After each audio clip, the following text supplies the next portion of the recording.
हिंदू निकले उसको मुसलमान न मिले सड़कों पर कैसे हो सकता है। पर देखने में ये आता है कि मुसलमान सिर्फ मुसलमान से मिल रहा है और हिंदू सिर्फ हिंदू से मिल रहा है। अब तुम बताओ ना, ये आर्टिफिशियल, ये सिंथेटिक कृत्रिम व्यवस्था चलाने वाला कौन है?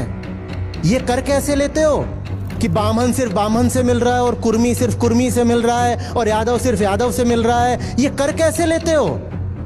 इंसान को इंसान की तरह देखो। क्यों जीवन को इतना बंद रखा है? क्यों इतनी शर्तें लगाते हो? जिस दिन कहोगे कि मेरी जिंदगी ऐसी हो कि उसमें अच्छे इंसान हो, मैं उनसे कुछ छीनने के लिए ना मिलूं, मैं उनसे मिलने के लिए